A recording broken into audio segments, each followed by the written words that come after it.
Today we are going to be looking at yet another Google interview question, and that is SelectionSort algorithm. So this is how the question is going to look like. Sorry, this should be question 4. It says implement the SelectionSort algorithm and explain why it is not an efficient algorithm. So basically, I'm trying to take you through how to write or how to implement this algorithm in Java, but let me give a little explanation. Let me just use the writing part. So how it works is that for each iteration of the insertion sort algorithm, it actually starts from the first item here and then checks this way. If it finds any element that is less than 5, it moves that element to the position and then swaps it, right? So after the first iteration, this is what is going to happen after the first iteration. In the second iteration, now 1 is in the right position. It starts from here and also checks through the end. And after the second iteration, 3 is going to be swapped with 7. I hope you understand it. So that is basically how it works. So let's go and implement it. While I'm writing the code, I'm going to also explain it line by line for you so that you get it very clear and be able to write it. I'd also like to remind you to subscribe to my channel. If you've not subscribed, click on the subscribe button below to subscribe to my channel. In this way, you kind of motivate me to continue making these lessons, and also you get notified when I make new lessons. And also, if you have something you would like to let me treat, some question you want me to handle, to solve, just write it in the comment box below. Alternatively, you can reach me by my email. For more explanation on this, look in the description box. You see a link to my website where I explain this very clearly. Alright, so let me stop this presentation and let's just go to write the code in Java. So if you are using Eclipse, just start a new file in Eclipse. I called it SelectionSort. So SelectionSort and the main method. So this is an empty file I've just created. So the first thing we want to do, we want to write this function that will do this work of selection sort. So let's call this function cell sort. So public static, since we are not creating any class that will create an object, we need to use a static method, public static void, and I'm going to call it cell sort. The input to this cell sort function is going to be an array of integers. So an integer array A, right? Good. So an output I want to have from this, it will print out this array in a sorted order, right? So the first thing I want to do here is to start a loop that loops from the first element to the last element. So this loop will start from the first index, int I is equal to 0, and loop to the last element. So sometimes it's maybe, let's just say int n is equal to a dot length, just to make the code a bit cleaner. So at this point we can say I is less than n I plus plus. So we can say I is equal to I is less than n plus 1, right? N minus 1, sorry. N minus 1. Right. Alright, so now at this point we want to create an assumed minimum. That is for the position from I is equal to 0 to n minus 1. We are assuming that at position 0 we want to check if there is any element from position 1 to n that is less than element in position 0. I'm sure you're following. So at position 0, we want to replace what is there. We can replace it only if we find any element that is smaller than it, right? So we can now, so this is wrong. So let's start with this. So the first thing I want to do, let me save the index of this item in a variable. So let's call it the minimum index, right? I mean is equal to I. So this represents index of the assumed smallest, assumed minimum. It's assumed minimum because it's possible we iterate from the next element to the end without finding any element smaller. In that case, it remains the assumed minimum. All right. So permit me to just declare this variable before I use it. I mean int I mean. All right. Okay. So the next thing I want to do is I'm going to iterate from the next item all the way to the last item to check if there is an element that is smaller than this element in position I, right? Good. So I'm going to start another for loop, and this time it will be int j is equal to 1. Make it a little plainer.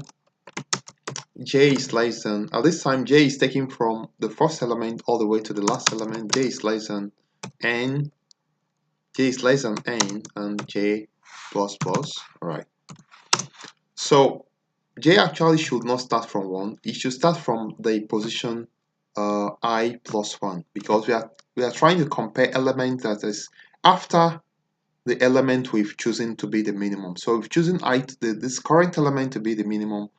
J will now start from the next element to the last element. So it's going to be I plus 1, right? Okay. So what we are now going to do inside this loop is to now check. Let me just make it a little cleaner.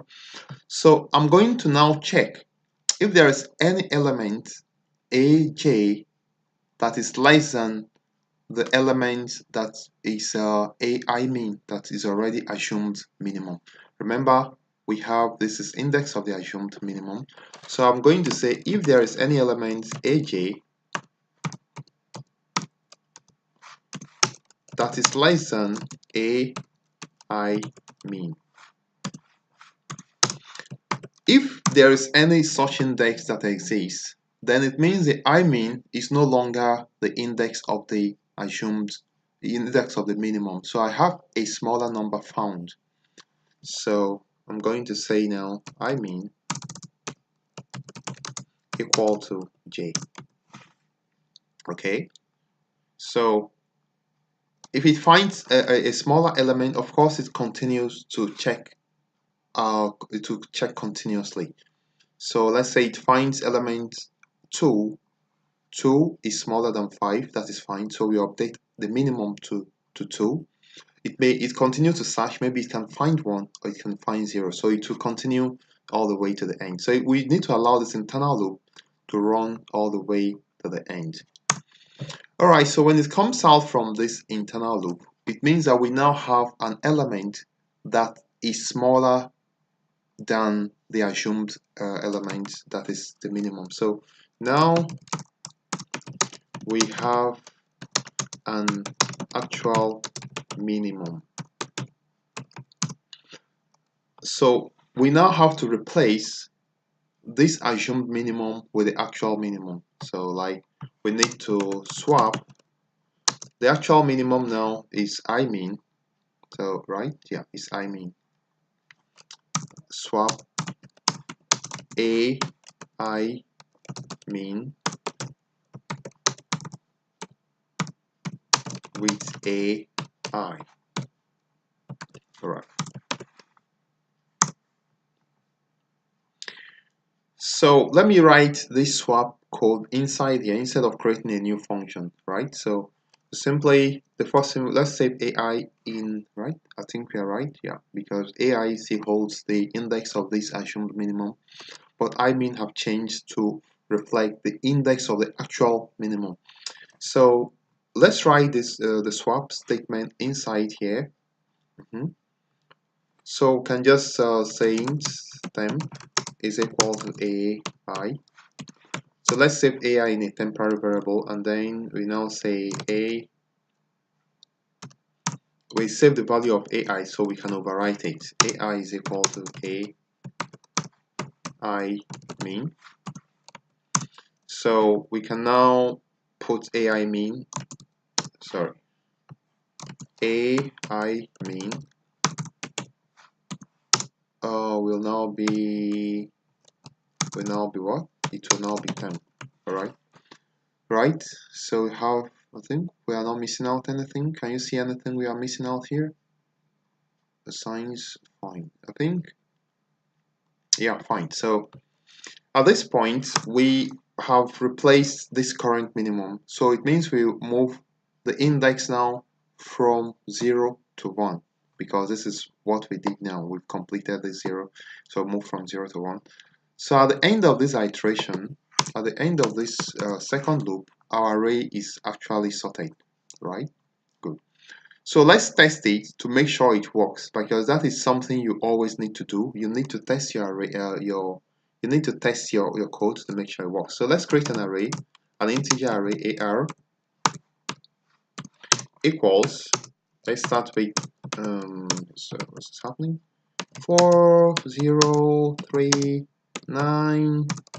Let's say 2 11 1. All right.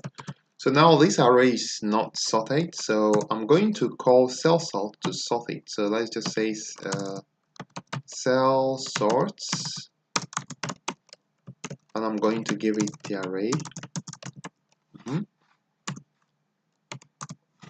Okay, so I'm going to now print out this array and see if it's actually sorted. So let's use an enhanced for loop for int item in array. So I'm going to just use c cells control space, and I'm going to print item. What's happening here? And I'm going to print item plus, and I'm going to give a little space, and this will print. So let's hope it works. So let's go ahead to right click and just run as Java application, and let's see. Okay, so let me print it out in just one line. So let's see. All right, so you can see that it sorts perfectly. And this is how selection sort works. The next question is, why is this not efficient? It's not efficient because we have two loops, one loop nested inside another loop. So if you have, anytime you have a loop nested inside another loop, immediately know that this algorithm runs in quadratic time. So say several times, if you have a loop nested inside a loop, algorithm runs in quadratic time, which means order of n squared, and it is not efficient. So that is the explanation why selection sort is not efficient. We are going to look at another algorithm like selection sort, and that should be insertion sort, also not efficient, but we'll see how it goes gradually until we get to efficient algorithms. I'd like to stop here, and I'd like to thank you for viewing. Remember to subscribe to my channel if you've not subscribed, and also if this has been informative, let me know in the comment box below, and like the video, and then we'll see you in the next lesson.